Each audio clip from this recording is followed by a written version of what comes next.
Kidney खराब होने की वजह से डायलिसिस सुविधा के लिए बाहर हजारों रुपए खर्च करने वाले मरीजों व उनके तीमारदारों के लिए राहत भरी खबर है। भिवानी के नागरिक अस्पताल में ही डायलिसिस यूनिट शुरू कर दी गई है, जहां न केवल मरीजों को आर्थिक बल्कि मानसिक परेशानियों से भी छुटकारा मिलेगा। पीपीपी मोड पर आधारित इस शाखा में महज 943 रुपए में डायलिसिस सुविधा मिलेगी। 2 साल से प्रतिशत डायलिसिस सुविधा आखिरकार भिवानी के चौधरी बंसीलाल नागरिक अस्पताल में शुरू कर दी गई है। पब्लिक प्राइवेट पार्टनरशिप मोड पर आधारित इस सेवा के शुरू होने के बाद मरीजों को अब भिवानी से बाहर हिसार, रोहतक, दिल्ली या दूसरे शहर में डायलिसिस के लिए नहीं जाना पड़ेगा। भिवानी के लोगों के लिए आज एक बहुत ही शुभ दिन है, क्योंकि अब भिवानी के अंदर ही जो डायलिसिस सेंटर हमारा शुरू होने जा रहा है और शुरू हो गया है। आज डायलिसिस शुरू हो गया मेरे पेशेंट्स के। इससे पहले इनको काफ़ी दूर हिसार, जींद, दिल्ली तक जाना पड़ा करता।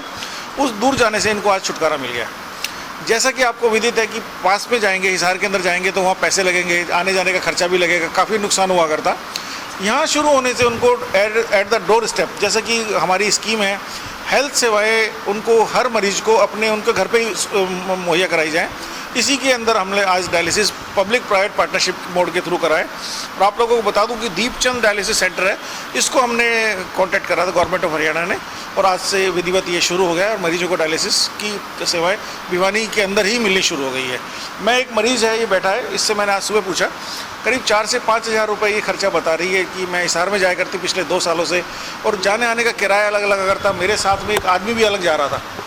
आज इस लेडी ने बताया मुझे कि मेरे पास में यहाँ से सिर्फ 943 रुपये की रसीद कटी है। इसका बेसिक जो है ना, कुछ पेशेंट्स यहाँ फ्री हैं, कुछ पेशेंट्स को हम लोग जो फ्री की कैटेगरी में नहीं आते उसको पेमेंट लगेगी 943 रुपये। 945 के अंदर टोटल डायलिसिस होगा, जो कि 4 से 5 हज़ार रुपये इसको हिसार में जाने में खर्च करना पड़ रहा था। इसके अलावा 1063 रुपये जो HIV पॉजिटिव है, HbS-AZ पॉजिटिव है, SCV पॉजिटिव है, इन पेशेंट्स का लगेगा।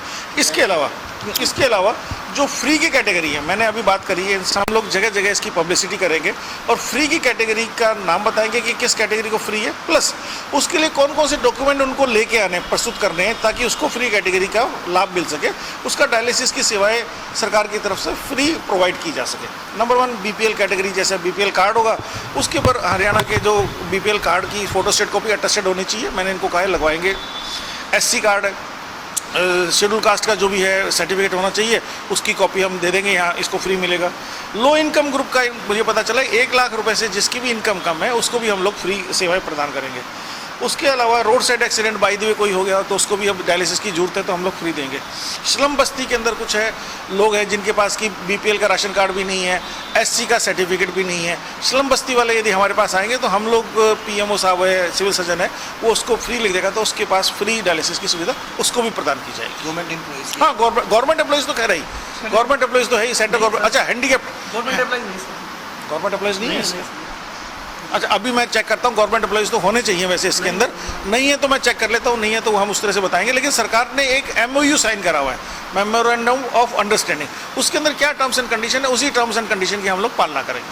सर एक दिन में कितने पेशेंट का डायलिसिस? एक दिन में हमारे पास में 8 बेड्स हैं, 8 बेड लगाए हुए हैं, और एक डायलिसिस के लिए 4 घंटे का समय लगता है। तो 3 शिफ्ट में ये लोग काम करेंगे, तो 8 3 24 पेशेंट, मिनिमम 24 पेशेंट का पर डे डायलिसिस की सुविधा सामान्य अस्पताल, नागरिक अस्पताल भिवानी में उपलब्ध है। मरीजों की अगर बात करें सर, किन किन मरीजों को डायलिसिस की आवश्यकता पड़ती है? ज़्यादातर किडनी पेशेंट्स होते हैं, क्योंकि आपको लोगों को पता है कि जैसा कि किडनी रक्त को साफ करती है, किडनी के अंदर जो रक्त होता है, रक्त में कई तरह की अशुद्धियाँ होती है, यूरिया होता है, क्रिएटिनिन होता है, और कई तरह की अशुद्धियाँ होती है। इन सारी अशुद्धियों को दूर करने ब्लड किडनी में जाता है, और ब्लड से किडनी के अंदर इन सारी अशुद्धियों की दूरी होती है, और एक यूरिन बनता है हमारा।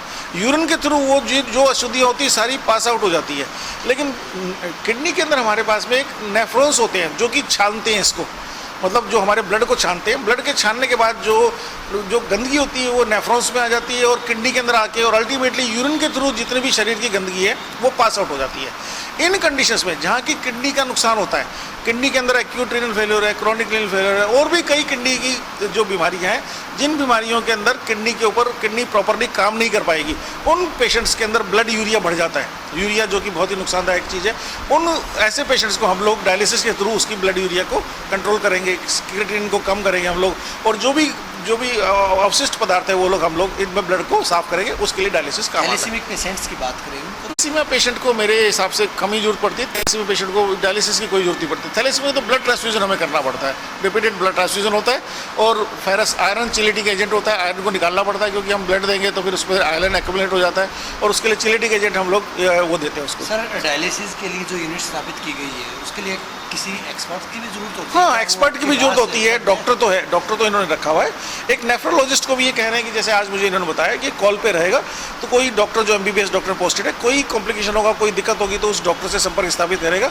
उस डॉक्टर को आना भी पड़ेगा तो वो आके मरीज को चेक करेगा और तुरंत उसका प्रॉब्लम का निदान करेगा। सर कार्डिक यूनिट की भी बात कही गई थी अरसे से, कार्डिक यूनिट भी कार्डिक यूनिट का अभी तक कुछ नहीं है। अभी तक जो ही मेरे संज्ञान में आएगा डेफिनेटली उस और भी हम लोग कदम बढ़ाएंगे और तुरंत भिवानी के लोगों को कार्डिक यूनिट के बारे की भी सेवाएं प्रदान कब करेंगे। से प्रतीक्षित था? अभी तक तो मेरे नॉलेज में कुछ है नहीं कि यहाँ कार्डिक यूनिट डायलिसिस यूनिट की अगर बात करें डायलिसिस यूनिट तो करीब 2 साल से प्रतीक्षित था, करीब डेढ़ साल तो मुझे वजह पता है। क्या थी? हाँ, किस वो कुछ कारण थे, वो कंपनी के कारण थे, कुछ हॉस्पिटल में पानी की व्यवस्था नहीं थी, बिजली की व्यवस्था नहीं थी। जब हम लोगों ने सारी व्यवस्था कर दी तो हो गया काम, कोई ऐसा कोई दिक्कत पहले नहीं। यहाँ क्या चलता था इसमें? यहाँ पहले सीएमओ ऑफिस था, हमारा सीएम ऑफिस जो हमने दूसरी जगह शिफ्ट कर लिया, पहले सीएम ऑफिस था। सीएम ऑफिस का मिनिस्टर स्टाफ सारा इस भवन में बैठा अरसे से खाली था। हाँ, वो उसके बाद सीएम उसको ऑफिस, utilize हाँ सीएम ऑफिस जब वहाँ चला गया तो इसको हमने यूटिलाइज करा। क्या माना जाए 945 रुपए की आपने बात की है, तमाम लोग चाहे जो भी लोग आएंगे जो विदाउट बेनिफिशियरी सबको सारों को हम लोग डायलिसिस की सुविधा देना पड़ता है क्योंकि एक दिन में 24 पेशेंट है। भिवानी के अंदर मुझे पता चला कोई इतने ज़्यादा पेशेंट नहीं है डायलिसिस के। अब जैसे माता जी हैं, इनसे मैं मिला हूँ, इन्होंने कहा है कि मैंने इनको एक ही मेरी तरफ से एक ही वो बात कही है। मैंने कहा कि जो पेशेंट हमला भिवानी का डायलिसिस के लिए हिसार जाता हो, आपसे रिक्वेस्ट है कृपया उसको भी सूचित करो कि डायलिसिस की सुविधा भिवानी के अंदर उपलब्ध हो गई है। आप हिसार जाना बंद करो और डायलिसिस हरियाणा में कहाँ कहाँ सुविधा उपलब्ध है? हरियाणा में हमारे पास में 10-12 सेंटर्स हैं जहाँ की उपलब्ध है। PPP जैसे हाँ, अब सभी जगह हम लोग पब्लिक प्राइवेट पार्टनरशिप के थ्रू कराई है। हिसार के अंदर है, जींद के अंदर है, सिरसा के अंदर है, अगरोह के अंदर है, फरीदाबाद के अंदर है, गुड़गांवा के अंदर है, civil hospital Gurgaon, Ambala cantt में भी है, फिर अम्बाला सिटी में भी है और सोनीपत में। तो ये 11-12 जगह हैं जहाँ की हमारा पीपीपी मोड के थ्रू, पब्लिक प्राइवेट पार्टनरशिप के मोड के थ्रू डायलिसिस सेंटर बड़ी सुचारू रूप से चल रहा है और भिवानी की जनता को आज हमने इसकी सौगात दे ही दी है और आशा करता हूँ कि भिवानी की लोगों को अच्छी सौगात मिलेगी और इनको जो दूर जाना पड़ा करता, ज़्यादा खर्चा होना पड़ा करता, उससे बचत होगी। खुशी के अवसर पर मैं आपको सूचित करना चाहूँगा कि पब्लिक प्राइवेट पार्टनरशिप के मोड के ऊपर हमारे पास में सीटी स्कैन और एमआरआई भी इस अस्पताल में स्थापित है और आप लोगों को सबको ये सूचित करना चाहूँगा कि अभी तक हमने करीब 25,000 सीटी और एमआरआई यहाँ पर हॉस्पिटल के अंदर हो चुके हैं। उनके अंदर से मैंने जो नोट करा डेटाज, करीब 70% जो है वो फ्री करे हम लोगों ने, 30% हमारा पेड है। तो कहने का मतलब ये कि गरीब लोगों को, हैंडीकैप्ड लोगों को, जिनको पुअर को लोगों को, उन लोगों को, रोड साइड एक्सीडेंट्स को हमने फ्री में ये सेवा प्रदान करी। और डेफिनेटली तो सीटी स्कैन, क्योंकि हेड इंजरीज में हमें पता है, हेड इंजरी में सीटी स्कैन से पता चल जाता है कि उसको सिर की चोट है या नहीं है। सिर की चोट होगी तो हमें रेफर करना पड़ेगा, नहीं है तो हमें कंजर्वेटिव ट्रीटमेंट देकर उसका इलाज हो जाएगा। तो करीब पिछले 2 सालों में 25,000 जो सीटी और एमआरआई हुई है, उससे भी भिवानी के लोगों को बहुत ज़्यादा फायदा मिला है और मैं अभी ये आह्वान करता हूँ कि मैक्सिमम पेशेंट हमारे पास आए और इसकी सेवा का फायदा उठाएं। सर पेशेंट जरूर निश्चित तौर पर आते हैं, भिवानी सबसे बड़ा जिला माना जाता है आज भी आबादी के लिहाज से, राजस्थान साइड से। अब तो छोटा हो गया, अब दादरी अलग से शुरू हो गया हमारा। दादरी से इस तरह अगर बात करें लोहारू, सिवानी और काफी लंबा एरिया वाइज काफी लंबा यूनिट बनकर कई बार रह जाता है। एरिया वाइज नहीं, वो कई सुविधाएं ऐसी होती हैं जो कि नहीं है हमारे पास में, लेकिन फिर भी मैं चेक कर रहा हूँ कि जो भी हम पेशेंट नहीं सुनो, अब मैं ये सर्वे कर रहा हूँ। जैसे मैंने गायनी वार्ड है, गायनी वार्ड में मुझे सूचना मिली थी कि यहाँ सीजन सेक्शन कम हो रहे हैं जी, यहाँ डिलीवरीज को रेफर कर दिया जाता है। तो मैंने एक टीम बनाई है, टीम बना के वो प्रतिदिन डेली में ऑडिट करेगी कि किन किन पेशेंट को यहाँ से रेफर करा गया और कौन से ऐसे कारण हैं जो कि सुविधा यहाँ नहीं मिल रही और रोहतक में मिलेगी। वो हम लोग उसकी समीक्षा करेंगे और यदि बाय द वे यदि सही हुआ तो कोई दिक्कत नहीं है, नहीं हुआ तो हम लोग ये इंश्योर करेंगे कि किसी भी नाजायज़ पेशेंट को नाजायज़ तौर पर रोहतक ना भेजा जाए, उसको यहीं पे सेवाएं दी जाए। मैन पावर की बात करें, कितने डॉक्टरों के पद? मैन पावर तो काफ़ी कम है हमारे पास में। यहाँ 24 डॉक्टर्स काम कर रहे हैं, अगेंस्ट द 56 है, क्योंकि 300 बेडेड हॉस्पिटल है यहाँ पर और ऑलरेडी हमारे पास में करीब 400 से ज़्यादा पेशेंट एडमिट रहते हैं पर डे, मतलब ऑलरेडी 100% बेड ऑक्यूपेंसी है हमारे पास।